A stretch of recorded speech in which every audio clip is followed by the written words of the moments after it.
amani ndipo mnapoweza kuelewana na kuweza kufanya maendeleo kama haya. Ni mara moja mmemweleza Mheshimiwa mkuu wa mkoa, na Mheshimiwa mkuu wa mkoa amewaelekeza ZECO wamefanya haraka kuleta umeme maeneo haya. Ni kwa sababu ya amani iliyopo. Hivyo tuendelee kulinda amani yetu na mshikamano wa kitaifa.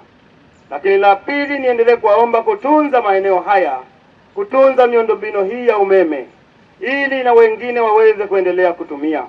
Transformer ile mnayoiona inaweza kuhudumia watu wengi sana, sio hao 14 tu. Kwa hiyo tutunze miundombinu hii ya umeme ili iweze kusaidia na wengine. Maelezo mengine ambayo mkuu wa wilaya ameyaeleza, hivyo ni wasii watu wote mlioko hapa kuendelea kusaidiana na kuhamasishana kuwa wamoja, kushikamana, kuendelea kuwa wamoja ili muwe wamoja, muweze kukuza jamii yenu, muwe na amani na utulivu katika jamii yetu. Ndugu kiongozi wa mbio za Mwenge wa Uhuru kitaifa, hivyo naomba nichukue fursa hii kuwasisitiza wananchi kuendelea kuchangamkia fursa hii iliyotolewa na Serikali ya Mapinduzi ya Zanzibar ili kufikia azma ya kuwawezesha kila mmoja kutumia huduma hii.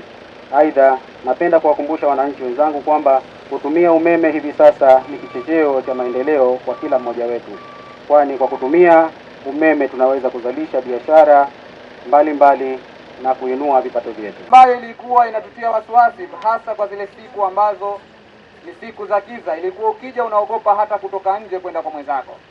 Lakini kwa sasa baada ya kueleza changamoto hizi kwa viongozi wetu wakazitatua, na sasa hivi tunang'ara, tunautumia umeme. Tunawapongeza viongozi wetu kwa juhudi zao zote ambazo walizozifanya kufanikisha mpaka leo tupo katika sehemu yenye mng'aro kwa ajili ya kupata umeme huo.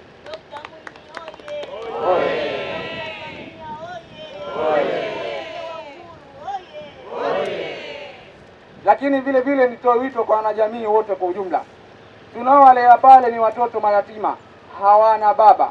Maana yake hawana nguzo imara ya kuishikilia, kuwaongoza katika kutekeleza malengo ya maisha yao ya baadaye, kuja kuwa ndo nguzo imara ya taifa hili la Tanzania.